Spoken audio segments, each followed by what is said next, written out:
Pues ahora sí debería estar grabando, entonces buenos días a los que no que están viendo el video. Entonces hoy vamos a acabar con el salario mínimo. ¿Ok? La vez pasada les hablé un poco de la evidencia empírica. Les dije, respecto a la evidencia sobre empleo, la evidencia es mixta. Entonces podemos encontrar trabajos donde efectivamente un aumento del salario mínimo ha generado una caída en el empleo, ¿ya? Pero también podemos encontrar otros trabajos donde no es el caso, ¿ya? Y esto es un poco, cuando salieron esos primeros trabajos, fue un poco extraño para los economistas porque es cierto que ver cómo impacta el mercado laboral el salario mínimo, cuando uno estudia competencia perfecta al principio del todo de su carrera de economista, ¿sí? Es como uno de los ejemplos que uno estudia en primero. ¿Ok? Entonces, es casi como que nos enseñaron desde chico que el salario mínimo es malo. Entonces, al encontrar, para el empleo, al encontrar trabajos que sugieren que la cosa puede ir para un lado o para el otro, fue un poco extraño para los economistas en un primer lugar. Entonces, la vez pasada les hablé un poco del trabajo de Cary Kruger, que miraban el impacto del salario mínimo en New Jersey sobre restaurantes de fast food, ¿no? Entonces, es decir, empresas cuyos trabajadores deberían cobrar el mínimo o cerca del mínimo. ¿Okay? Entonces, efectivamente, habíamos encontrado que no había evidencia de que un aumento del salario mínimo generaba una caída significativa en el empleo en ese trabajo. ¿Okay? Esto es una cosa. Y lo otro del cual hablé rápidamente es, he dejado la transparencia acá, de la última transparencia de la clase pasada, que es el impacto del salario mínimo sobre la desigualdad, ¿no? Entonces les hablé del trabajo este de Lee, que parte con la motivación de que, bueno, en los años 80 en Estados Unidos subió la desigualdad. ¿Sí? Hay muchos candidatos para explicar esta subida de desigualdad, como por ejemplo aumento en el comercio internacional, progreso tecnológico, ¿no? Y él se hace la pregunta si la caída en los sueldos mínimos en distintos estados de Estados Unidos podría haber generado un aumento en esas desigualdades, ¿no? Y acá tiene la distribución que compara la situación del 79 con el 89, 10 años después, en un típico estado, se lo puedo llamar así, ¿eh? Me imagino que es un estado mediano que tenemos acá. ¿Eh? Y efectivamente, la caída del sueldo mínimo genera un aumento de masa, digamos, más masa en la distribución de acá, ¿eh? Y menos masa por acá. Entonces, hablamos de compresión de la distribución salarial, ¿eh? Cuando uno sube el sueldo mínimo, y a veces se puede hablar de spillover. Efectivamente, no sé si es evidencia, pero acá este cambio en la masa quizá es consecuencia del spillover. ¿Hay alguien que tiene un micrófono abierto? Estaría bueno si lo pudiese cerrar porque se escucha como entrecortado y me imagino que es molesto para toda la gente. Ok, entonces, ¿qué vamos a hacer hoy? ¿Eh? Hoy vamos a hablar de teorías que pueden un poco racionalizar esos hechos. ¿Okay? Les voy a dar dos teorías. Primero, vamos a hacer un repaso del impacto del salario mínimo en un modelo de monopsonio. El monopsonio, ¿se acuerdan lo que era? Es una situación en que tenemos una empresa y muchos trabajadores, ¿no? En este caso, entonces, una empresa, es decir, una persona que demanda, la demanda es igual a uno, ¿no? Un agente que demanda, y muchos trabajadores, entonces esta gente va a tener poder en el mercado y entonces va a poder pagar un sueldo por debajo del producto marginal. ¿Okay? Esto es como un repaso. Va a ser un repaso útil porque en cierta medida el siguiente modelo que vamos a ver va a ser una versión como sofisticada, no sé, digamos, va a ser un modelo de búsqueda, pero el mecanismo principal se inspira en cierta medida de este modelo de monopsonio. Entonces, no vamos a tener una empresa, entonces nos vamos a alejar de este supuesto un poco extremo, vamos a tener muchas empresas, pero la presencia de fricciones de búsqueda va a ser que, ¿se acuerdan? Vamos a tener empresas, como antes en el modelo de búsqueda anterior que vimos, habíamos usado la analogía de islas, ¿no? Que teníamos un trabajador y una empresa negociando en una isla aparte. Entonces, si quiero pasar de una isla a la otra, tengo que pagar el costo de búsqueda. Entonces, va a pasar algo similar acá. Vamos a tener una empresa lidiando con distintos trabajadores esta vez. Y por las fricciones de búsqueda, de cierta manera, esto le va a dar por el mercado a la empresa y va a poder cobrar un sueldo por debajo del producto marginal. ¿Bien? Y veremos que, bueno, subir el sueldo mínimo en esos modelos no necesariamente va a ser malo para el empleo, en el sentido de que no necesariamente va a generar una caída en el empleo, ¿eh?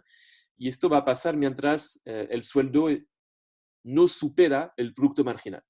A partir del momento en que el sueldo mínimo suba más allá del producto marginal, ahí la empresa va a dejar de contratar. Pero si nos quedamos por debajo, no tendríamos por qué tener una caída del empleo.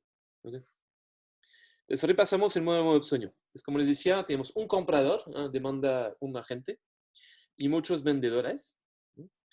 Y déjenme mover las ventanas. Ya.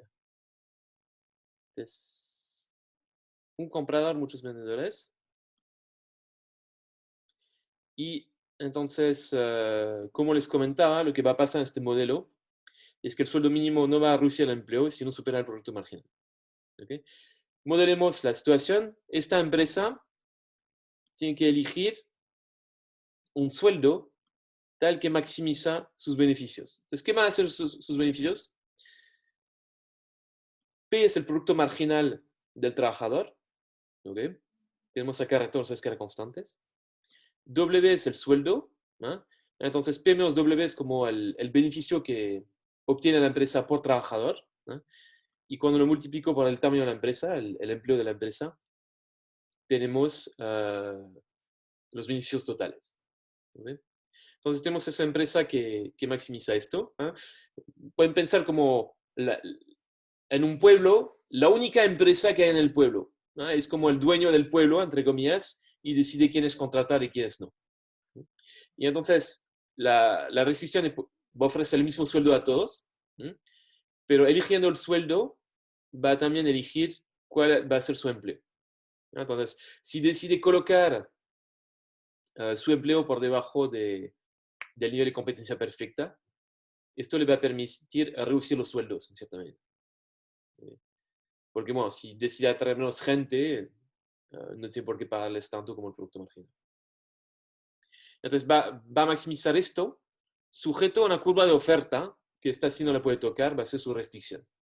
¿Okay? Y esta curva de oferta va a tener distintos agentes, unos que están dispuestos a trabajar a partir de poca plata y otros con más plata. Entonces, eligiendo el sueldo que cobra, en cierta medida puede elegir el punto de la curva de oferta en la cual se ubica. Entonces, podemos maximizar esto. Hay que derivar con respecto a W igual a 0. Entonces, el W aparece acá, aparece acá. ¿No?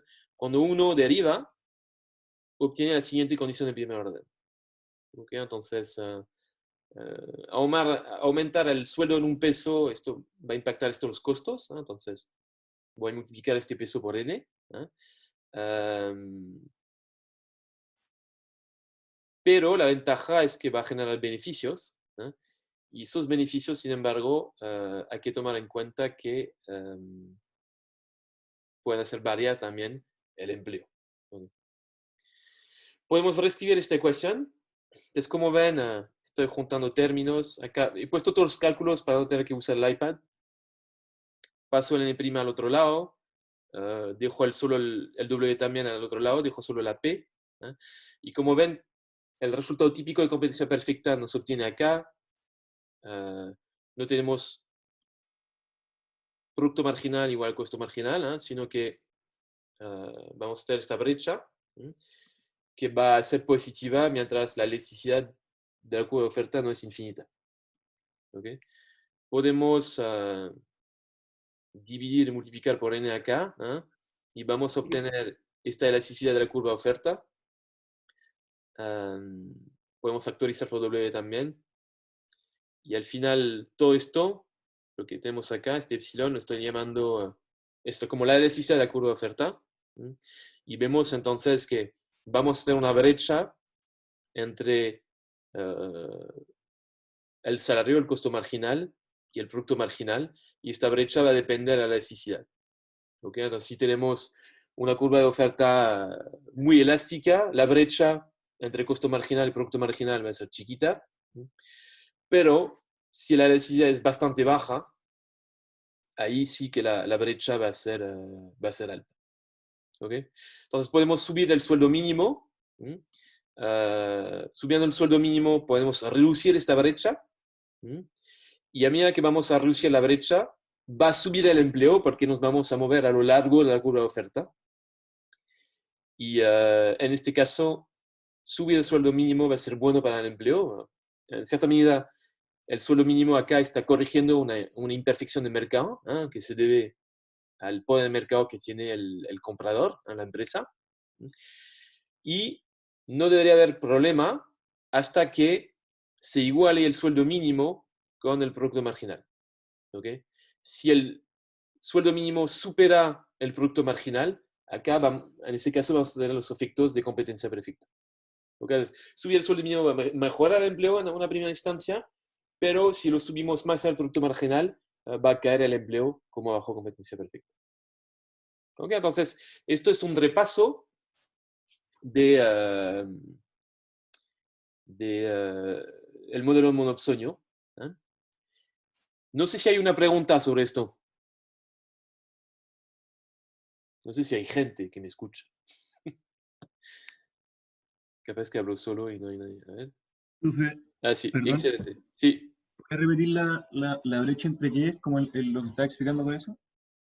la brecha, te dije, bajo monopsonio, la empresa va a contratar gente, va a fijar su sueldo. Ok, cuando determina el sueldo, va a determinar su empleo a la vez, ¿no? ¿Y cómo lo va a hacer? Tal que va a haber una brecha entre producto marginal y costo marginal. ¿Okay? Bajo competencia perfecta, esta brecha debería ser cero. Deberías tener que producto marginal igual al salario. ¿No? Pero con monopsonio va a existir una brecha y va a depender de la elasticidad de la curva de oferta. Entonces, como saben, la elasticidad, entre comillas, nos da cuánto podemos explotar la oferta acá. Si es muy elástica, no podemos explotar mucho, la gente se va a medida que bajó el sueldo. Pero si la oferta es inelástica, ahí sí podemos abusar del, del otro lado del mercado y podemos fijar un sueldo muy por debajo del producto marginal, si es que uh, la, la, curva es poco elástica. Entonces, cuando subes un sueldo mínimo, mientras no superas la situación de producto marginal, digamos, la situación de competencia perfecta, es decir, mientras el sueldo mínimo no supera el producto marginal, vas a tener un aumento en el empleo porque al subir el sueldo vas a captar más gente a través de la curva de oferta, entonces cada vez más gente va a querer trabajar y por lo tanto va a subir el empleo. Y no deberías afectar al empleo mientras este aumento en el sueldo no supera el producto marginal. Una vez que superas el producto marginal, deberías volver a caer en la misma situación que bajo competencia perfecta, en el sentido de que ahí el sueldo mínimo sí va a dañar al empleo. Repetí quizá de manera un poco desorganizada lo que acabo de decir, pero con un poco de suerte aclaré tu duda, no sé quién me la hizo. Uh, Sí, muchas gracias. yeah. Ok, entonces esto es un repaso de monopsonio. Creo que lo habían visto en micro. Ahora vamos a ver un modelo con búsqueda que se llama el modelo de Burnett-Mortensen. En realidad no vamos a ver el modelo de Burnett-Mortensen, otra vez vamos a ver una versión simplificada, que pueden encontrar en el libro de Manning, ¿okay? Pero esta versión simplificada se parece bastante al modelo en cuestión. ¿Okay? Esta vez vamos a tener un modelo con fricciones de búsqueda. ¿Qué diferencias va a haber con el respecto al modelo anterior que vamos a ver? Primero, vamos a tener potencialmente más de un trabajador por empresa. ¿Okay? Entonces, antes, ¿se acuerdan? Teníamos un trabajador por empresa. Acá potencialmente vamos a tener más de uno. ¿Okay? Primera diferencia. Segunda diferencia también tiene que ver a cómo se determinan los sueldos. En el modelo anterior se juntaban empresas con trabajadoras, con trabajador y negociaban. ¿Okay? Acá va a ser distinto. La empresa, cuando va a postear su anuncio, va a decir también cuánto va a pagar. ¿Ok? Y según cuánto paga, va a poder atraer más o menos gente. Entonces, si paga mucho, va a poder atraer muchos trabajadores, pero la desventaja es que va a tener que pagar mucho, ¿no?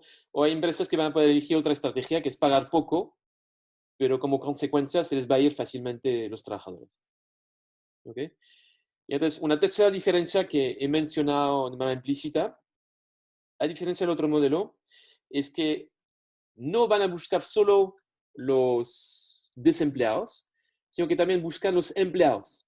¿Ya? Va a ser posible para un trabajador moverse de una empresa a la otra. ¿Ya? Y él haría esto si es que implica un aumento en su sueldo.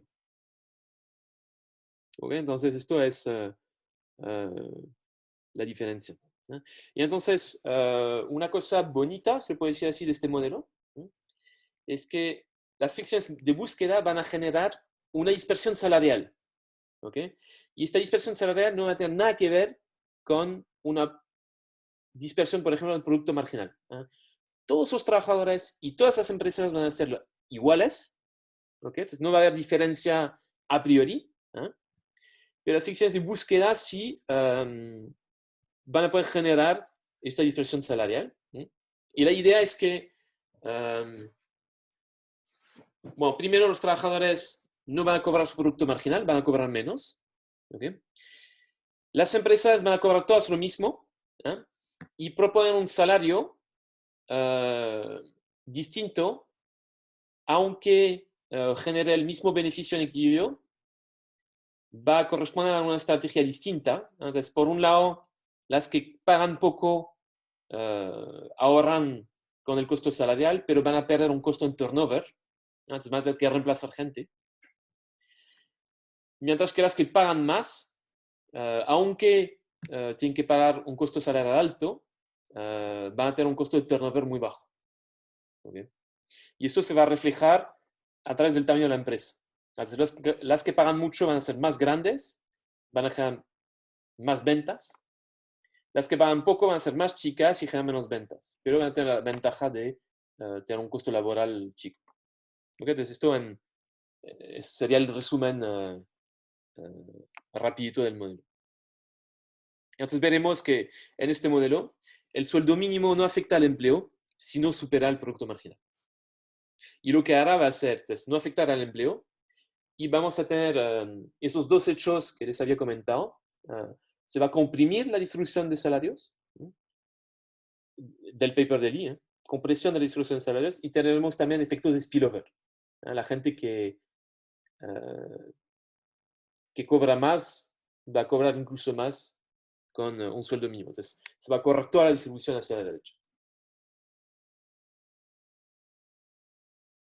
Ok. Profesor, Sí, pregunta, ¿cuáles son los costos de turnover?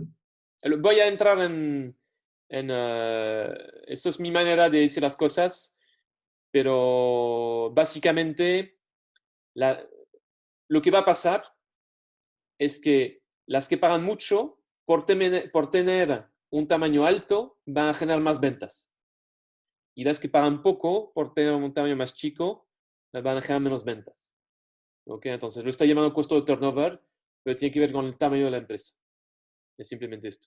Entonces, si quieres, las de tamaño chico van a tener un tamaño menor porque no pueden retener a la gente. Como se les va la gente, tienen que volver a contratar con mucha frecuencia y esto va a hacer que en equilibrio van a ser más chicas. En ese sentido es un costo de turnover. Profesor, Sí, había dicho que eran como dos diferencias con el modelo anterior, que era como potencialmente hay más de un trabajador por empresa y que los sueldos se determinaban de cómo, que no alcancé a... las empresas van a postear el sueldo. Es decir, lo vamos a ver ahora en detalle, pero no va a ser negociación como antes, que se juntaban empresa con trabajador y negociaban. Ahora se anuncia, cada empresa anuncia el salario que va a pagar, ¿ok? Y la gente llega. Y la gente está dispuesta a llegar si es que mejora su situación y no va a llegar si es que no mejora su situación. ¿Ok? Va a ser eso la idea. Ya, gracias. Entonces, se decide el salario antes de que la empresa se junte con el trabajador. Es como si pusieras un anuncio en el Mercurio y se dice, se insta tal persona para hacer tal cosa y además se paga tanto. Entonces, y se paga tanto, no se puede negociar. Es así. Si te gusta bien, si no te gusta, tienes que ir a otra empresa. Es un poco eso la idea. Ok, entonces vamos a tener una masa MW de trabajadores. Profesor, una pregunta. Sí, sí. ¿Qué podría volver a explicar el último punto de la diapositiva anterior? Que sale consecuencia, todas las empresas cobran los mismos beneficios aunque paguen salarios distintos. Esto lo verán. Van a ser... esto es como lo mismo que decir que hay dispersión salarial. Entonces vas a tener empresas que pagan mucho, empresas que pagan poco. Todos en Inkio van a ganar lo mismo, porque si no ganaran lo mismo, no habría una dispersión, elegirían todas un solo salario. ¿Okay? Entonces, para que puedan existir distintos salarios posibles en Inkio, las empresas no se pueden desviar de su estrategia. Y no se van a desviar si es que otra estrategia les da el mismo retorno. Entonces, pero otra vez lo voy a ver más en detalle más adelante. Ya, perfecto, gracias. Ok, entonces MW trabajadores, todos tienen la misma productividad, ¿eh? Y como en el modelo anterior, van a cobrar B si es que están desempleados. Vamos a tener MF empresas y la función de producción va a ser muy simple. Multiplico el producto marginal por el empleo. ¿Okay? Entonces, la misma producción que el modelo de Monoxonio que les di antes. Y vamos a tener este ratio M, que va a ser el ratio de empresas sobre trabajadores. Nos recuerda un poco la tensión del mercado laboral que teníamos en el otro modelo. Y va a ser un estadístico que usaremos a veces. Como les comentaba, las empresas postean el salario. Entonces, como les digo, fijan su sueldo W. Y la idea es que lo van a fijar para maximizar sus beneficios en estado estacionario. ¿Okay? Y veremos que un salario alto, lo bueno es que permite tener un tamaño alto de la empresa, un gran tamaño. Un sueldo bajo, sin embargo, va a implicar un tamaño más chico de la empresa. Entonces, notación, la distribución de ofertas va a ser F de W. Entonces, si juntáramos todos los salarios posteados por las empresas, su distribución va a ser esta F grande. ¿Okay? No lo he puesto acá, vamos a tener también una distribución de sueldos entre los trabajadores que llamaremos G, ¿no? A la cual volveremos. Y esta distribución no tiene por qué ser la misma que la distribución de ofertas. Y entonces, a una tasa lambda, lo pueden ver como una probabilidad, cada trabajador va a recibir una oferta de trabajo. ¿Okay? Y lo importante, diferencia con el otro modelo, es que esta oferta la puede recibir que el trabajador esté empleado o desempleado. Con probabilidad lambda, cada periodo va a recibir una oferta de trabajo. ¿Okay? Y entonces el trabajador va a aceptar la oferta si le implica un mayor sueldo. ¿Okay? Y por fin, un empleado pierde su trabajo a una tasa delta. ¿Okay? Entonces, tasa lambda uno obtiene un trabajo, ¿okay? Que esté empleado o desempleado. Tasa delta pierde un trabajo. ¿Okay? Delta y lambda son exógenos. Entonces, en ese sentido, eso es más simple que el modelo anterior.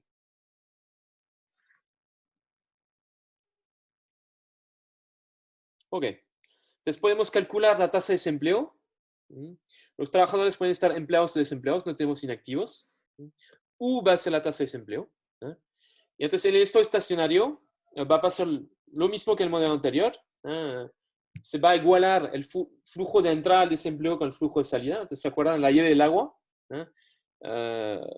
Hay agua que entra en el desagüe, ¿no? En el lavaplato. Hay agua que se sale por el desagüe. Y en este estado estacionario vamos a tener este monto de agua constante. Se mantiene constante cuando el flujo de entrada se iguala con el flujo de salida. Y es lo que tenemos en esta ecuación.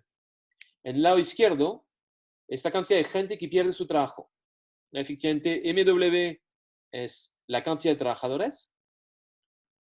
U es la tasa de desempleo, por lo tanto, 1 menos U sería la tasa de empleo. Entonces, ¿cuánta gente empleada tenemos? Tenemos 1 menos U por MW. Y cada periodo, una fracción delta pierde su empleo. Por lo tanto, la cantidad de gente que pierde su trabajo cada periodo es delta por todo esto. ¿Cuánta gente va del desempleo al empleo cada periodo? Tenemos U por MW desempleados. Una fracción lambda de ellos obtiene un trabajo. Por lo tanto, todo esto, lo que hay a la derecha, es la cantidad de desempleados que obtienen un trabajo cada periodo. Los cálculos van a ser los mismos que el capítulo anterior. Pueden ver que la tasa de desempleo va a ser igual a esto. Hay una diferencia de notación. La variable delta en el modelo anterior se llamaba S, acá se llama delta. Pero aparte de la notación es la misma ecuación. ¿Okay? Entonces, U va a ser la tasa de desempleo. Y como ven, es casi exógena en el sentido de que delta y lambda es exógeno. Entonces, ven casi por construcción que el sueldo mínimo acá no puede afectar al empleo. Entonces, afectaría el empleo si el sueldo mínimo, por ejemplo, supera el producto marginal. En tal caso, todas las empresas cierran, ninguna quiere contratar. Pero mientras el sueldo mínimo se ubica por debajo del producto marginal, esta es la tasa de desempleo que vamos a tener. Uno podría decir que detrás de acá es como si dijéramos que la demanda por trabajo es inelástica, dado que delta y lambda es exógeno.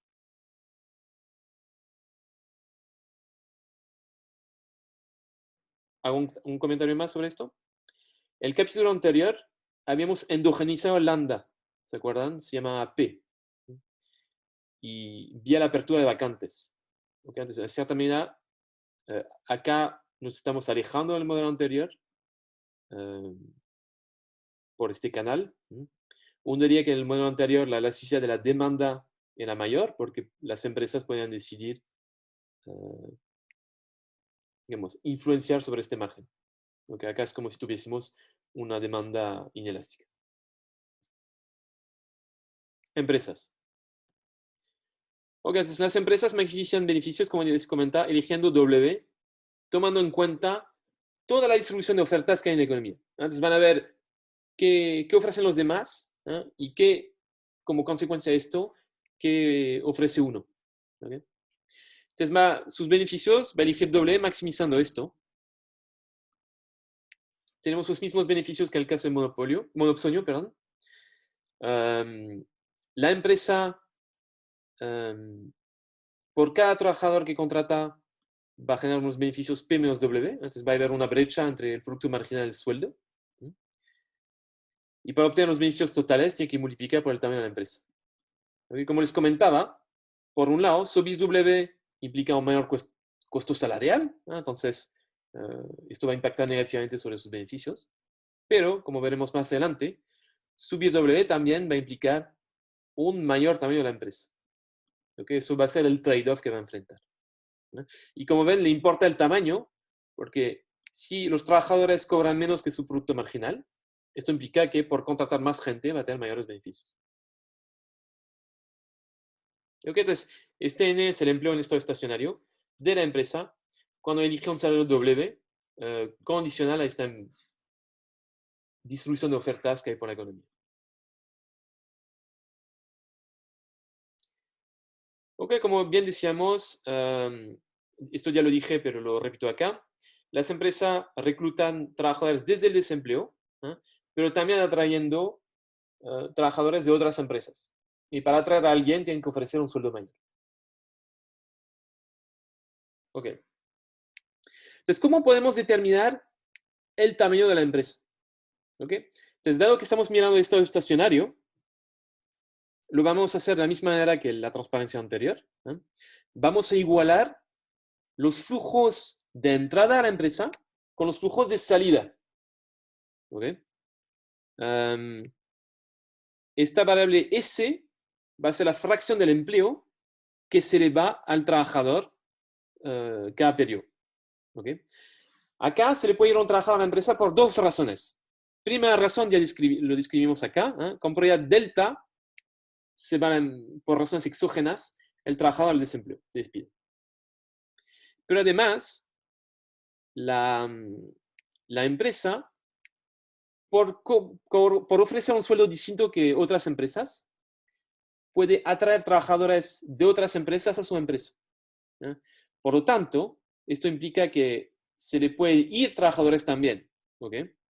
Y dentro de esta S, entonces, está el delta, ¿no? Y también toda esa gente que determinaremos más adelante, que se puede ir a otra empresa que paga más. ¿Ok? Entonces, se les va una fracción S de su empleo. Y esto en este escenario tiene que ser igual a cuánta gente recluta. ¿Ya? Y otra vez, puede reclutar del desempleo y de otras empresas. ¿Ok? Entonces, si ofrezco un W alto, lo bueno es que voy a tener un S chico y voy a tener un R alto. Y por lo tanto, mi empleo de esta estación va a ser alto. Pero si ofrezco un trabajo bajo, voy a tener un S alto y además voy a poder atraer poca gente, por lo tanto, mi empleo va a ser bajo. Esto va a ser la idea.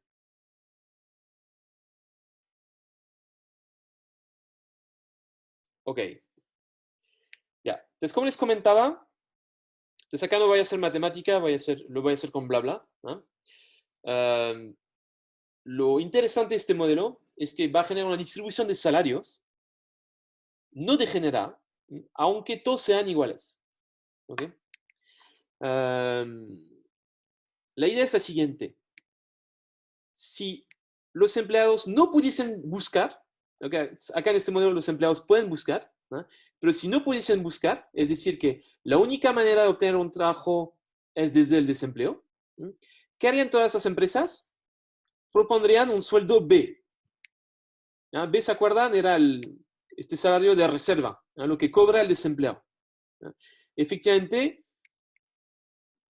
si no pueden buscar estando empleado, ¿ok?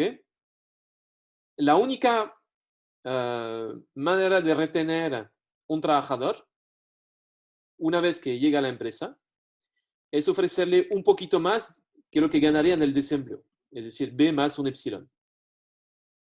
¿Okay? Este resultado que les escribo acá, en el caso de que si los trabajadores no pudiesen buscar, se le conoce como la paradoja de Diamond, es decir, que en un modelo competitivo, si introduzco un poquito de fricciones de búsqueda, vamos a tener que los sueldos van a pasar el producto marginal a B. ¿Okay? Se llama paradoja en el sentido de que es como raro que el impacto de las fricciones de búsqueda sea tan fuerte que pasemos del producto marginal directamente al cero de reserva. Y por eso se le llama la paradoja de Diamond. Y Diamond es la primera persona a haber ilustrado esto. ¿Okay? Esto pasaría si los empleados no pudiesen buscar. ¿Okay? Pero con empleados que sí pueden buscar, potencialmente una empresa puede atraer trabajadores de otra empresa proponiendo un salario mayor. ¿No? Por ejemplo, supongamos que todas pagan B, ¿okay? Ofreciendo B más un poco más, ¿okay? Le permitiría tener un impacto sobre su costo salarial chico, efectivamente cambiaría en epsilon, ¿no? Pero la ventaja es que podría atraer un montón de gente porque está proponiendo un salario mayor. ¿Okay? Entonces, esta diferencia entre el impacto sobre el costo salarial versus cómo puede impactar su tamaño de empresa hace que va a haber toda una distribución de empresas que van a proponer salarios mayores que B, y es como una gracia de este modelo.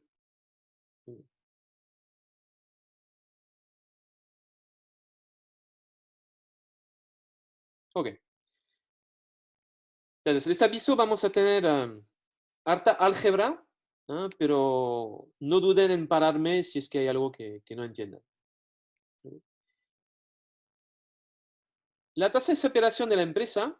Entonces, ¿qué voy a hacer ahora? Quiero determinar la tasa de separación de la empresa, ¿eh? Y cuánto recluta gente. Y el objetivo de esto, si vuelvo para atrás, determinando S y determinando R, ¿eh? Voy a poder determinar cómo depende N de W, ¿eh? Y entonces voy a poder entender cuál es la estrategia óptima de la empresa. ¿Okay? Pero para entender esta estrategia óptima de la empresa, tengo que determinar S y R, y además tendré que determinar toda la distribución del salario de la empresa, de la economía. ¿Okay? Entonces, nos vamos a tener que dar la lata, como se dice acá en Chile, de pasar por todos esos cálculos, ¿eh? Pero todo lo que voy a hacer ahora, al final, va a ser intentar resolver el problema de la empresa, ¿no? Pero para poder resolverlo, tengo que determinar cómo depende N de W, ¿no? Y para esto tengo que entender el flujo de salida de la empresa y el flujo de entrada. Ok, flujo de salida muy simple. Los trabajadores, como bien dijimos, se pueden ir por razones exógenas, a una tasa delta se van al desempleo, pero además, cada uno de sus trabajadores va a recibir una oferta a una tasa lambda. ¿Okay? Y el punto es que se van a ir si es que se les ofrece un salario mayor. ¿Okay? Entonces, si la empresa ofrecía W, ¿okay? Dado que la distribución de salarios ofrecidos es F, ¿sí? Una fracción 1 menos F de W de la fracción lambda de gente que recibe la oferta de trabajo, se les va a ir de la empresa. ¿Okay? Entonces, como ven acá, ofreciendo un salario alto permite reducir la cantidad de gente que se les va de la empresa. ¿Okay? Dado que F es creciente en W y que tenemos un menos acá, a mayor W, menos gente se les va. ¿Okay? Entonces, esto es la separación. Ok. Ya, ahora vamos a caracterizar la distribución de salarios. Okay. Primera observación importante para caracterizar la distribución de salarios. Vamos a distinguir entre dos distribuciones de salarios. Una primera distribución es la distribución entre trabajadores, ¿ok? Que voy a llamar G. ¿Okay? Y después, ya teníamos la distribución de oferta de salario, que es F. ¿Ok? Dado que todas esas empresas no van a tener el mismo tamaño, ¿no? Que puede haber empresas chicas y empresas grandes, la distribución G entre trabajadores no tiene por qué coincidir con la distribución F entre empresas. ¿Ok? Entonces tenemos que hacer esta distinción G y F. G, distribución a través de los trabajadores. F, distribución a través de las empresas. ¿Ok? Como ven, los salarios altos, si implican un tamaño más alto de la empresa, estos van a ponderar menos en distribución F, pero van a ponderar más en distribución G. Ok, esto ya he dicho varias veces. Las empresas que pagan más van a ser las más grandes en equilibrio. Ok, consideremos el grupo de trabajadores que gana W o menos. Ok, considerando este grupo, puedo calcular G de W. ¿Se acuerdan? G de W es la distribución de salarios entre trabajadores. Entonces, GW me diría qué fracción de trabajadores cobra W o menos. ¿Okay? Entonces, considero este grupo de trabajadores que gana W o menos. En esto estacionario, otra vez, el flujo de entrada a este grupo tiene que igualar el flujo de salida de este grupo. ¿Okay? Del grupo de trabajadores que cobra W o menos. ¿Okay? ¿Qué es lo que estamos haciendo en esta ecuación? A la derecha tenemos el flujo de gente que... miremos a la izquierda primero. A la izquierda es el flujo de gente que se nos va. ¿Ok?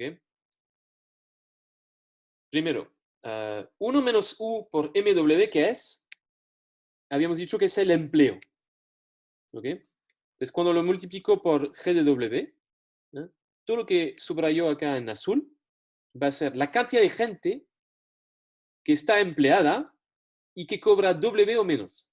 ¿Okay? Es decir, una fracción G de W del empleo total. ¿Okay? Y entonces esta cantidad de gente que cobra W o menos, quiero calcular cuánta gente se va de este grupo. ¿Okay? Como les comentábamos, hay dos razones por las cuales uno se puede ir de este grupo. Una es, por razones exógenas, uno se va al desempleo. Entonces, una fracción delta de toda esta gente se va al desempleo. Y algunos van a obtener un sueldo mayor. ¿Okay? Va a haber una fracción lambda de toda esta gente que recibe una oferta. Y se va a ir este grupo, si es que recibe una oferta mayor. ¿Y cuánta gente recibe una mejor oferta? 1 menos FW, donde F es la distribución de ofertas. ¿Okay? Desde el lado izquierdo de esta ecuación nos da la cantidad de gente que cada periodo se va del grupo de gente que cobra W o menos. ¿Okay? Y a la derecha tenemos cuánta gente va a entrar a este grupo. La sutileza acá es que la única manera de entrar a este grupo, el grupo de gente que cobra W o menos, es desde el desempleo. Efectivamente, nadie que cobre más de W va a entrar a este grupo, porque prefieren cobrar más de W que W o menos. Por lo tanto, acá a la derecha vamos a tener el flujo de gente que entra al grupo de gente que cobra W o menos, y esta gente solo viene del desempleo. ¿Cuánta gente desempleada tenemos? Tenemos U por MW.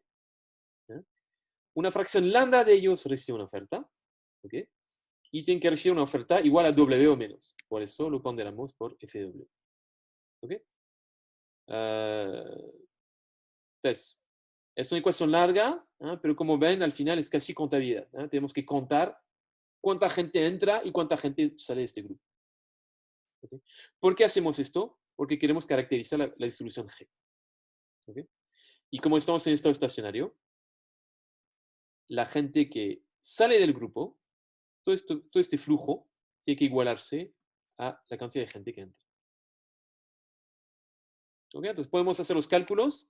A partir de esta ecuación, caracterizar la distribución G, y van a obtener esta relación entre G y F. Entonces, como ven, puedo pasar todo a la derecha. Entonces, este término acá, cuando lo paso a la derecha, aparece acá abajo. El MW se cancela con este. Y el 1 menos U viene a dividir acá. ¿Okay? Entonces, estoy dejando el G a la izquierda. Es lo que estoy haciendo. Después, ok. U partido por 1 menos U va a ser igual a delta partido por lambda. ¿Okay? Para ver esto, volvemos a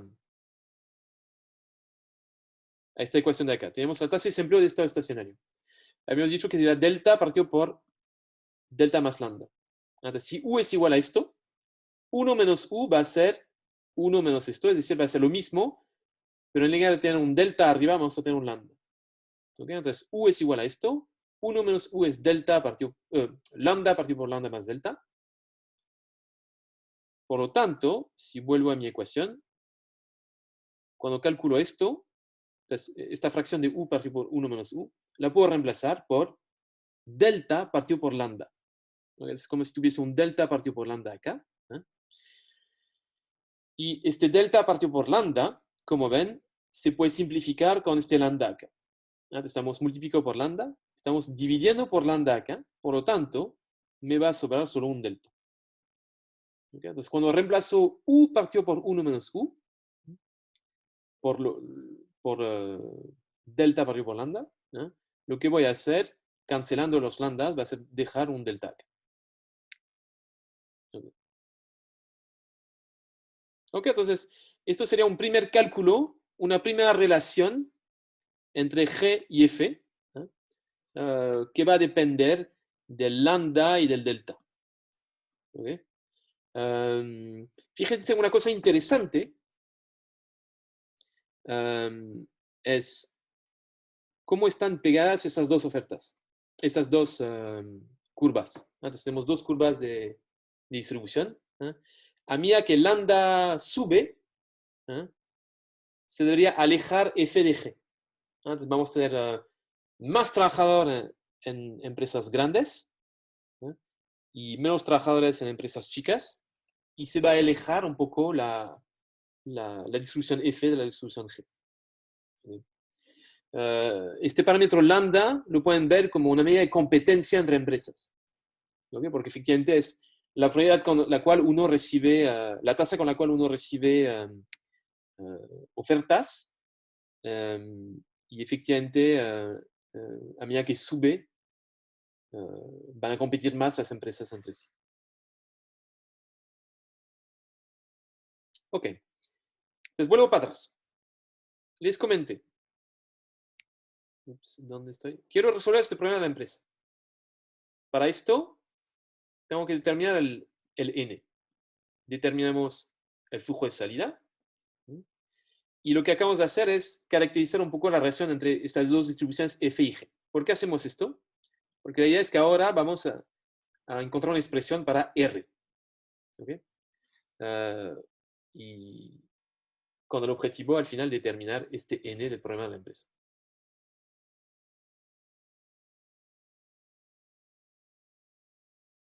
Ok, ¿dónde estoy? Ok, acá. Flujo de reclutamiento. ¿Hay alguien con empresa? Alguien con empresa. ¿Alguien con una pregunta? ¿La persona que se llama B acá? ¿No? Okay. Era un ruido, ¿no? Ok. Entonces tenemos que determinar el flujo de reclutamiento. Entonces acuérdense, reclutamos desde el desempleo y también desde otra empresa. ¿Okay? Desde el desempleo hay una fracción lambda de los desempleados que van a recibir una empresa, que potencialmente se pueden mover a una empresa que paga W. ¿Cuánta gente va a recibir del desempleo?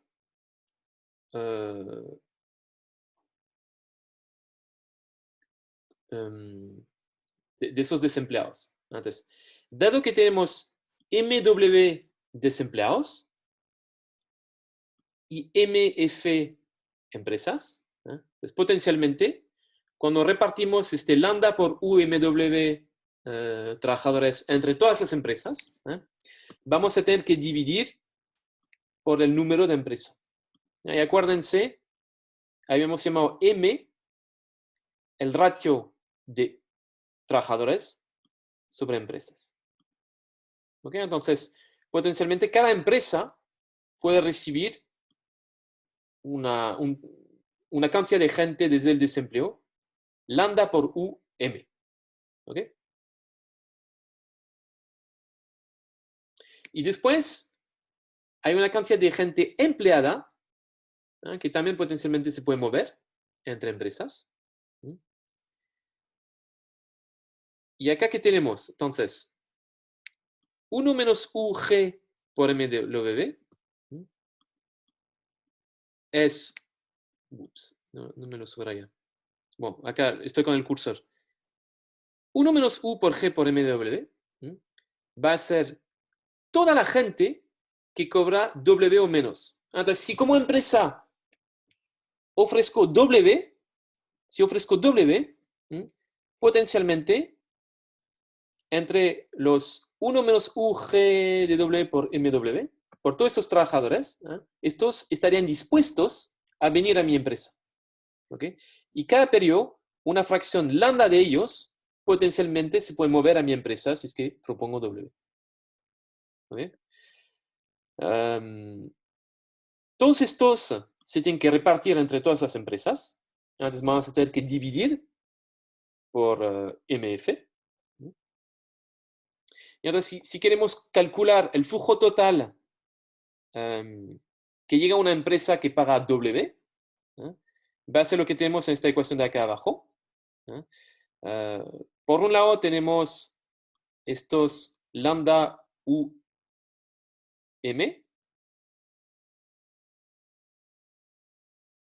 Acá estoy dividiendo por M, ¿por qué?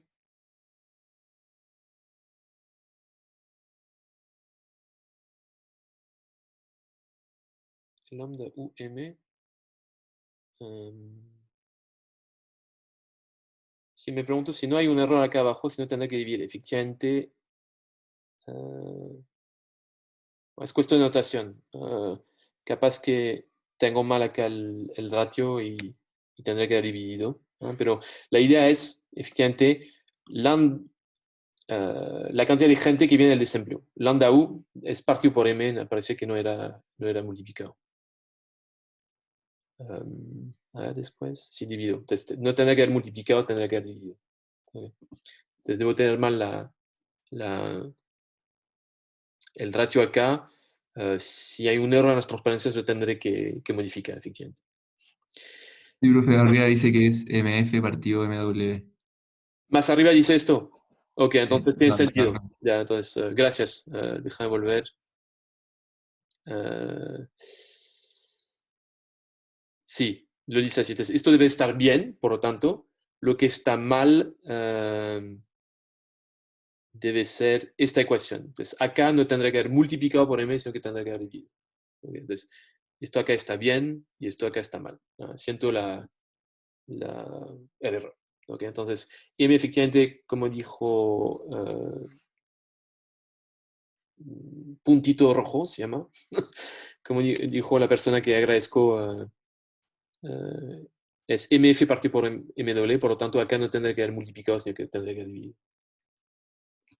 Ok, entonces, lambda U dividido por M es cuánta gente recibe una empresa que propone doble desde el desempleo.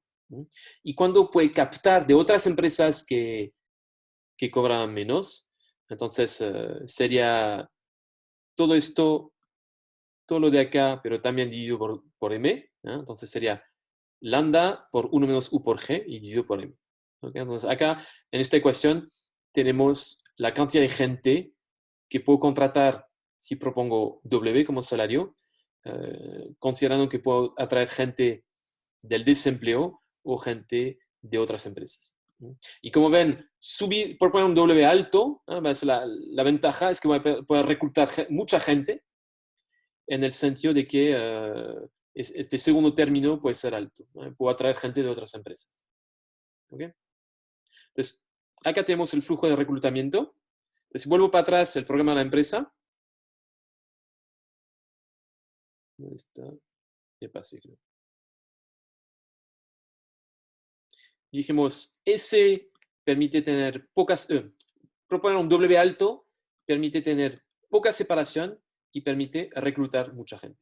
¿Okay? Entonces, esto se va a reflejar en el tamaño F, el tamaño N. Entonces, como si al proponer un W alto, estuviese abriendo el llavero del agua, entonces tengo que pagar más, si quieren, factura de agua, pero entra más agua en mi lavaplatos y bueno, pero estamos afectando también acá el desagüe, lo estamos haciendo más chico.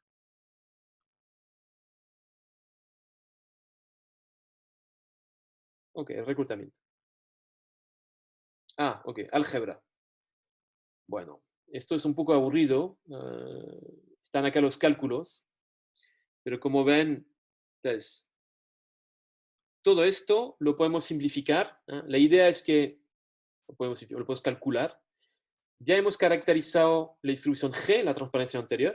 Entonces puedo reemplazar esto acá, ¿okay? De manera que me quede como función W. Entonces si reemplazo esta G, voy a obtener, creo que todo esto. ¿No? A ver. Hago dos cosas. Reemplazo G, que es esta segunda fracción, la de acá.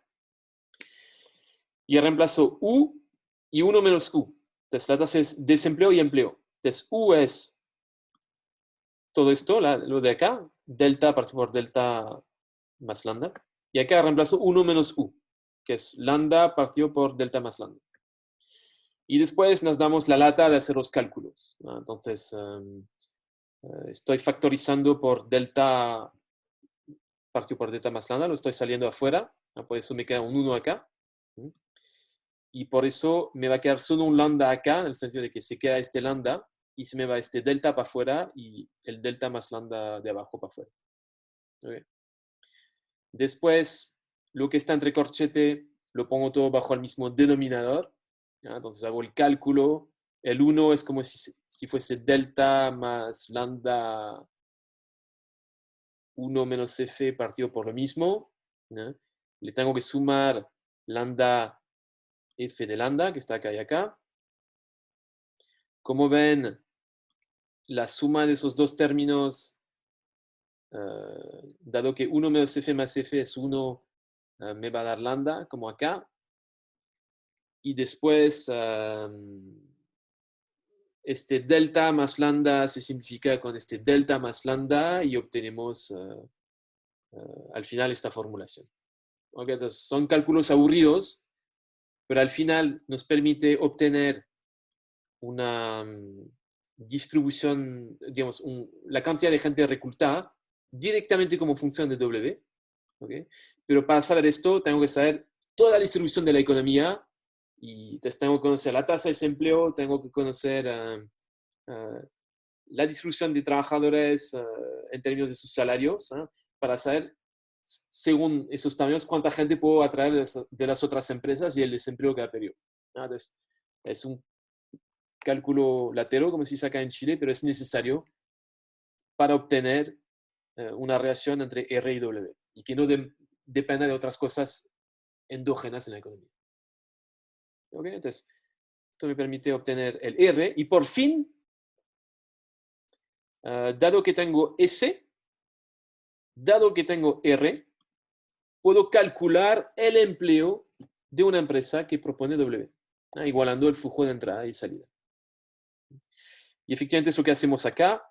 Decimos que N va a ser R partido por S. Efectivamente, si vuelvo para atrás en el programa de la empresa que está acá, para obtener N, puedo pasar el S al otro lado y tendremos que N es R partido por S.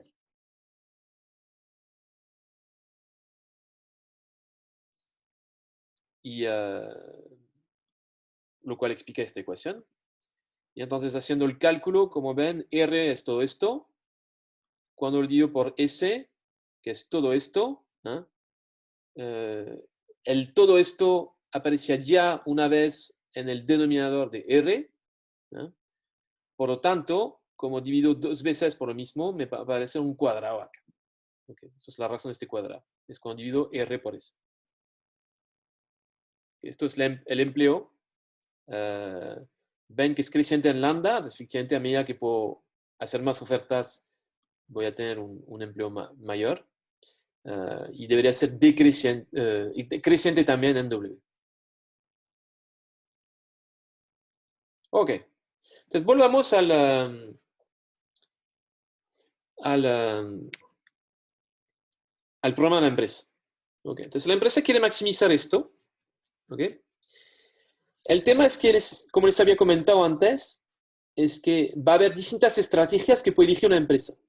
¿No? Entonces, puede hacer como en Diamond, proponer B nomás y decir, bueno, te propongo tu sueldo de reserva más un epsilon, si quieren, es decir, que te propongo tu sueldo de reserva.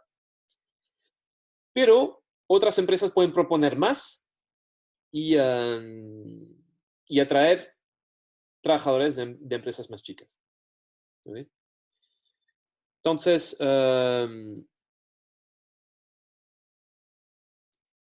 ¿cómo vamos a calcular los beneficios que van a hacer las empresas?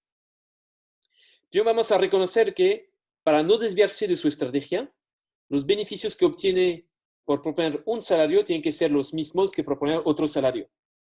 ¿Okay? Porque si no, si proponer un salario en particular otorgará más beneficios, todas van a proponer este salario. Entonces, en equilibrio, uno no se desvía de su estrategia si es que no puede obtener mayores beneficios que esto. ¿No? Como consecuencia, todas van a obtener los mismos beneficios. ¿Ok? Entonces, uno puede calcular los beneficios simplemente reemplazando N por lo que encontré antes. Entonces, si esto era el empleo, lo multiplico por P menos W y obtengo los salarios, los beneficios, perdón. Esto van a ser los beneficios de la empresa que propone W. ¿Okay? Ahora, el punto es que el salario más bajo que se va a proponer en la economía va a ser B. Entonces vamos a estar como en la paradoja de Diamond. Hay empresas que van a proponer B. ¿Okay? Y entonces, esas empresas nos van a servir de punto de referencia para calcular los sueldos de cualquier empresa. Efectivamente, las demás empresas no se van a desviar de su estrategia si es que los beneficios que obtienen van a ser los mismos que si uno propusiese B. ¿Okay? Entonces podemos calcular los beneficios simplemente reemplazando acá el W por el B. ¿Okay? Y entonces estos van a ser los beneficios de cualquier empresa en la economía. Entonces todos van a ganar lo mismo que si propusieran B. ¿Okay? Entonces podemos vincular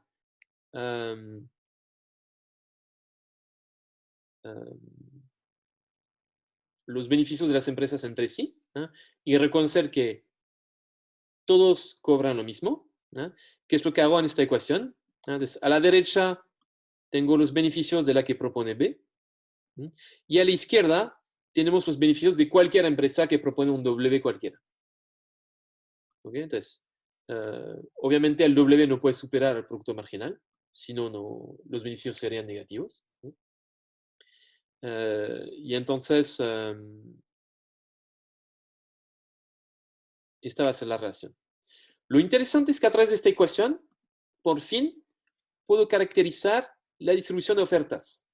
Si se cumple esta ecuación, si efectivamente hay una relación entre, si los beneficios de las empresas son iguales, podemos obtener acá una relación entre W y B, si quieren, y aislando el F, puedo obtener la distribución F de ofertas. Es lo que hacemos acá en esta transparencia. Entonces, otra vez tenemos cálculos que es una lata, lo siento, pero básicamente esos cálculos, el objetivo es aislar F y bueno, como ven, hay cosas que se simplifican, delta lambda se me va, M se me simplifica con este, y por eso tenemos esta igualdad entre esas dos cosas. Y después hacemos cálculos, entonces tenemos fracciones, entonces multiplicamos por los denominadores, hago pasar P menos B al otro lado, entonces me queda así. Tenemos cosas al cuadrado, entonces tenemos que tomar la raíz cuadrada, por eso aparece la raíz cuadrada, por esos cuadrados. Pero al final el objetivo es aislar F y es pura álgebra. Entonces es aburrido, entonces lo voy a pasar rápidamente, pero nos permite obtener toda una distribución FW. Okay. El comentario interesante es que a medida que sube la competencia entre empresas, entonces a medida que puedo hacer subir este lambda, entonces como es una tasa, la puedo incluso hacer subir entonces, muy alto. Entonces, si hago subir lambda, poco a poco se va a acercar mi distribución al producto marginal. ¿Okay? Entonces, como ven, este lambda, que es una medida de competencia entre empresas, en cierta medida nos va a decir cuánto de lejos van a estar los sueldos del producto marginal. ¿Okay? Entonces, a medida que sube la competencia entre empresas, las empresas van a proponer sueldos cada vez más altos y toda la distribución se va a acercar a P. ¿Okay? Entonces, esto nos recuerda un poco al modelo monopsonio. La diferencia es que acá tenemos muchas empresas y podemos, no es que tenemos una o en monopsonio y muchas bajo competencia perfecta, tenemos este parámetro lambda que permite en cierta manera cerrar el puente entre monopsonio y competencia perfecta. Y a medida que sube lambda, entonces se va a acercar toda la distribución de sueldos al producto marginal. Y podemos caracterizar cosas. Entonces, por ejemplo, podemos identificar el salario más alto que se propone en la economía, simplemente viendo cuándo la distribución F alcanza el punto igual a 1. Para esto hay que reemplazar esto por 1 y ver cuál es el W resultante, ¿no? Ahí tendremos el salario más alto que se propone en la economía. Entonces, como ven, el salario más alto es igual al producto marginal menos algo. Otra vez, esta brecha depende de lambda. Entonces, si, por ejemplo, hago tender lambda infinito, como ven, el salario más alto con un lambda infinito sería el producto marginal. ¿Okay? Pero bueno, para un lambda finito, efectivamente, estaríamos por debajo del producto marginal. Podemos caracterizar la distribución G. Otra vez, álgebra, están acá los cálculos, los pueden hacer en casa, pero esto sería la distribución G de salarios entre trabajadores. Mismo comentario que antes, había que subir la competencia entre empresas, puedo mejorar los salarios en la economía, entonces tener que toda la distribución se corre para la derecha y acercarnos más al producto marginal y alejarnos del salario de reserva. ¿Ok? Entonces, siento pasar rápidamente los cálculos, entonces, en parte es porque tengo que acabar hoy. Están todos descritos en estas transparencias y en el ¿cómo se llama? El libro de Manning. Pero como ven, es como un poco jugar con las distribuciones. ¿Okay? Y el secreto es, como les comentaba, reconocer que, bueno, primero la distribución tiene que ser no degenerada. Todas las empresas tienen que tener los mismos beneficios en equilibrio, si no se desviarían de su estrategia. Y tenemos que igualar flujos de entrada con flujos de salida, ¿okay? En estado estacionario. Si aplican todas esas reglas, pueden caracterizar todas esas distribuciones y obtener el salario más alto o el más bajo que se propone en la economía. El más bajo es fácil, es B. Siempre. Simplemente que va a haber poca gente que cobra B a medida que lambda sube. ¿Ok? Entonces, ¿qué puede pasar cuando introduzco un salario mínimo? Antes de introducir un salario mínimo, una vez que uno entendió todos esos cálculos, va a ser muy fácil. Va a ser lo mismo que considerar un aumento en B. Entonces, este B, que era cuánto cobrará la gente en el desempleo, que es el sueldo más bajo que se cobra en la economía. Para ver el impacto de un sueldo mínimo en esta economía, basta con ver el impacto de un aumento en B. ¿Okay? Y entonces, como ven, va a cambiar toda la distribución de salarios. Cuando subo B, la distribución de salarios se va a correr hacia la derecha y se va a comprimir hacia el producto marginal B. ¿Okay?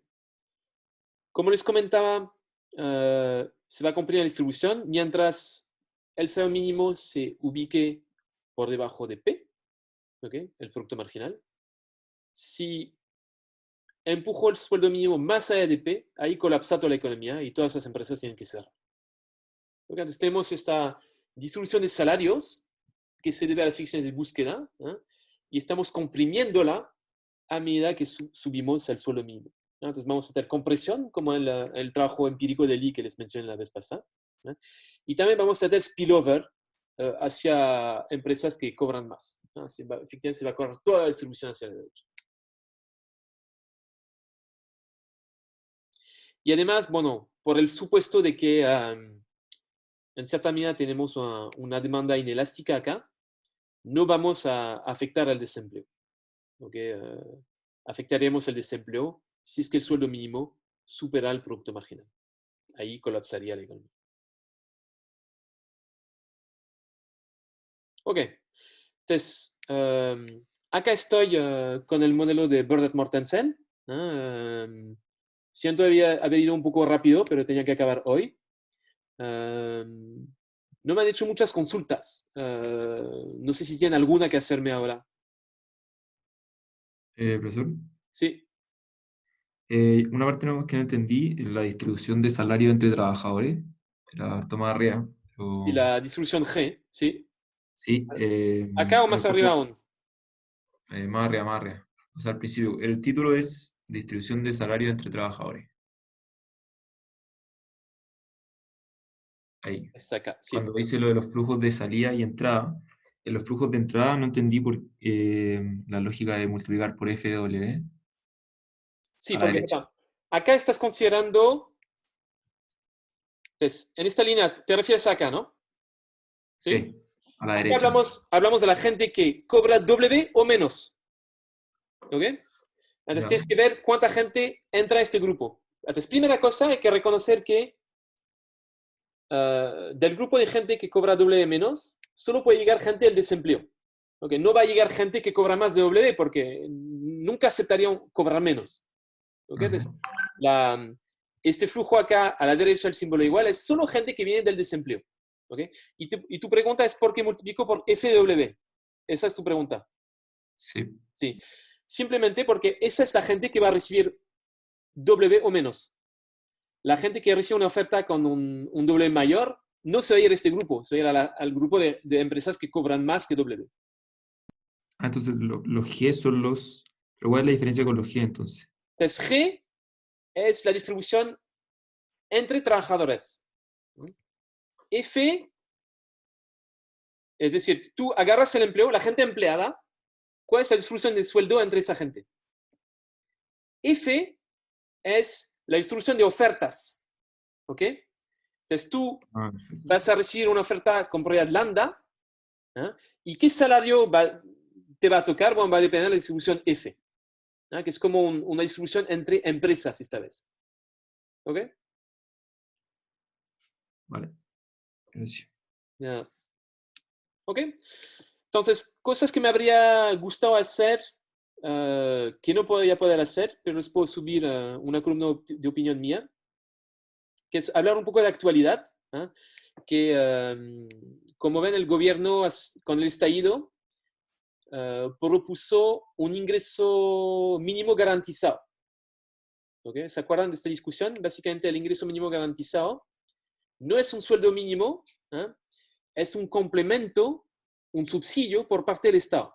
Entonces, la discusión al principio del estallido era toda la gente que cobra menos de 350 lucas, el gobierno les iba a subir el sueldo a 350, con un sueldo mínimo de 300. ¿Okay? ¿Cómo me habría gustado usando este modelo de Bernard Mortensen? ¿Cómo puede afectar, por ejemplo, el ingreso mínimo garantizado, la distribución de sueldos, por ejemplo, acá en Chile? ¿Y cómo va a afectar de manera distinta que el salario mínimo? Entonces, el salario mínimo lo hemos descrito acá, era un aumento en B, pero el ingreso mínimo garantizado es distinto porque es un subsidio por parte del Estado. En cierta medida, esto va a beneficiar a las empresas porque no va a cubrir parte de sus costos. ¿Okay? Y bueno, pues los dejaré como columna de opinión. De manera general, la discusión ingreso mínimo garantizado versus salario mínimo, gran parte de esta discusión depende un poco de la elasticidad de la demanda que tenemos en la cabeza. Entonces, en un modelo como este, les he comentado que la elasticidad de la demanda es muy baja, es inelástica. Entonces, en este mundo, lo que uno quiere hacer, como no va a afectar la demanda, no va a afectar el empleo, por lo tanto, un sueldo mínimo es la mejor estrategia. Pero si nos movemos a un modelo como el de vacantes que teníamos la otra vez, donde tenemos más elasticidad de la demanda, ahí se justifica más un ingreso mínimo garantizado, en el sentido de que el sueldo mínimo podría afectar el empleo, ¿okay? Vía la demanda. Entonces, el modelo que vimos la otra vez, subir el sueldo mínimo, esto es malo para el desempleo porque básicamente desincentiva la apertura de nuevas vacantes. ¿Okay? Entonces, según esta elasticidad de la demanda, podemos justificar un salario mínimo o un ingreso mínimo garantizado. ¿Okay? No conozco los... Profesor, Sí, ¿por qué en este modelo no afecta la demanda? porque es como un supuesto, dijimos, vuelvo acá, dijimos, tú recibes por razones exógenas una oferta de trabajo con prioridad lambda. ¿ok? Y el lambda como que te cae del cielo. ¿Eh? Acá las empresas activamente no pueden afectar el lambda. ¿Ok? Simplemente te llega la oferta o no te llega.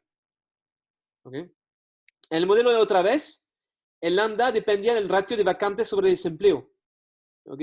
Entonces, si las empresas tenían, estaba esta condición de libre entrada, ¿eh? Si las empresas de repente podían tener mayores beneficios, entraban más empresas, subían las vacantes y esto hacía que era fácil encontrar un trabajo. ¿Ok? Acá no hay libre entrada. Estamos diciendo, hay un stock de empresas, MF, y el stock es exógeno. ¿Ok?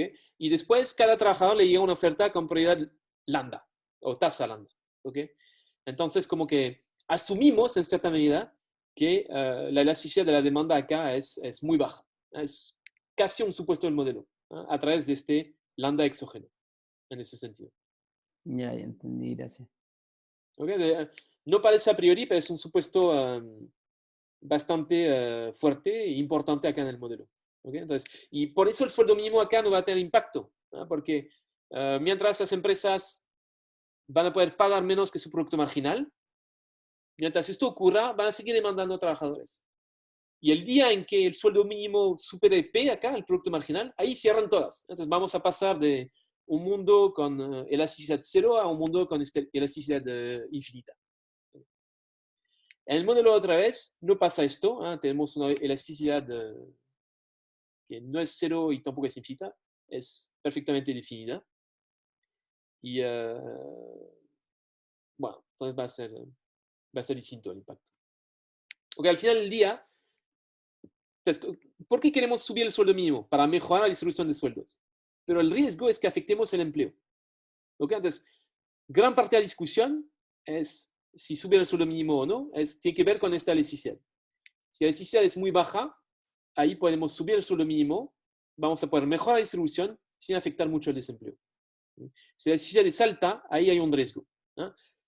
El gobierno, seguramente, la razón por la cual propone un ingreso mínimo garantizado es porque cree que la elasticidad no es baja. ¿Okay? No sé cuál es el caso en Chile, ¿eh? Pero para otros países más desarrollados, gente que ha estimado esta elasticidad, para el grupo de trabajadores que cobra cerca del mínimo, típicamente suele estimar una elasticidad bastante baja. ¿Okay? Entonces, si fuese el caso en Chile, ahí me voy a tener que basar en mis creencias, creer que es el caso en Chile. Si fuese el caso en Chile, en lugar de un ingreso mínimo garantizado, uno diría mejor proponer un aumento en el sueldo mínimo. ¿Okay? Estoy hablando de un Chile en un periodo que no es de crisis. Obviamente un Chile en un periodo de crisis puede comportarse de manera muy distinta y puede tener una necesidad mucho mayor que lo que sugieren estimaciones para países más desarrollados.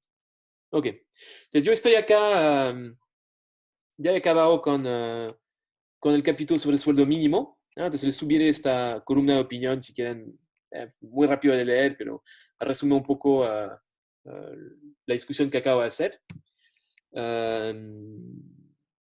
Les voy a confirmar también vía Canvas si efectivamente la junta con Francisco Gallego se mantiene para el jueves. Me parece que sí, pero vamos a reconfirmarlo dado la contingencia. Y bueno, ha sido un placer. Espero que haya sido no demasiado latero tener que seguir esta parte del curso vía videoconferencia. Claro, a mí me habría gustado más darlo en clase en vivo, pero ¿qué puedo hacer? Bueno, si no hay más preguntas, lo voy a dejar acá. Profe, yo creo que Sí, una pregunta. sí. Que no sé si lo dijo al principio de la clase, pero entonces el miércoles no hay clases. Entonces, efectivamente, si el jueves tenemos la junta con Francisco Gallego, dado que él no podía el miércoles, lo que estamos haciendo es desplazar en cierta medida el horario del miércoles al horario del jueves. Estamos usando la ayudantía como horario de cátedra. Pero esto lo voy a reconfirmar. ¿Okay? Si Francisco Gallego no pudiese el jueves, por contingencia, seguramente lo que haré será dar una clase el miércoles sobre turnover y protección del empleo. Ya, Eso. Profe, su prueba será como la de la profe, que era con verdadero y falso, y una parte de desarrollo, todavía no sabe. Yo creo que va a ser más desarrollo ah, y va a ser con apuntes abiertos. ¿Ok? Entonces, todas esas transparencias que he subido tendrán acceso y seguramente lo que voy a hacer es darles como, por ejemplo, cierta cantidad de horas, yo que sé, 2 o 3 horas, para armar un PDF y mandarme el PDF por mail. ¿Ok? Entonces, Ah, esta ya, sería la idea. ya, ¿Ok? ya, gracias. Me confirman todos que tienen acceso a algún editor tipo Word o LaTeX o lo que sea, ¿cierto? Imagino que sí. Si no, la universidad les debería tener acceso vía Word a través de la universidad y poder descargarlo. Yo, el Word que tengo acá en mi computadora es de la universidad. Entonces, me imagino que si es que no tienen Word, les recomendaría bajarlo ya.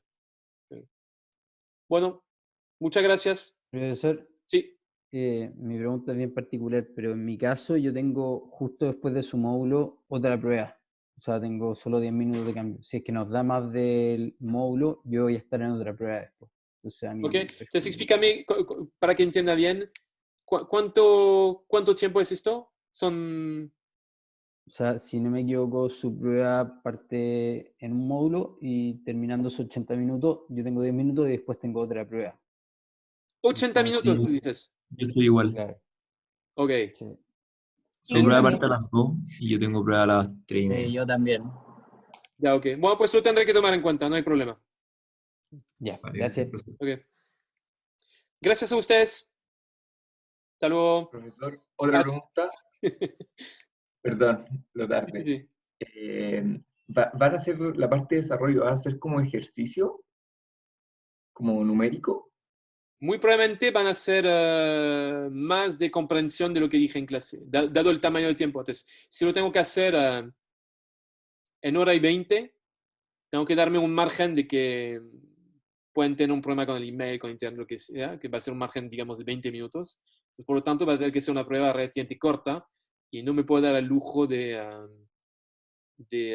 perder tiempo con alumnos que pierden tiempo con cálculos, digamos. Okay. Entonces, seguramente va a ser sobre la materia. Es importante entender bien los modelos, porque aunque esté libro abierto, si no lo han entendido ex ante, no va a tener el tiempo de revisarlos.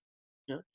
Pero sí, importante entender la materia claramente. Entonces, por ejemplo, la clase de hoy, no les voy a dar la lata de desarrollar todos los cálculos que les he puesto en las transparencias. No tiene sentido, no los pude hacer yo en una clase de hora 20, imagínense ustedes el día de una prueba, que además lo tienen que redactar. Así que sí, va a ser más de... haré el esfuerzo de poner pocas ecuaciones. ¿Ok? Perfecto, muchas gracias. Bueno, gracias a ustedes. Hasta luego.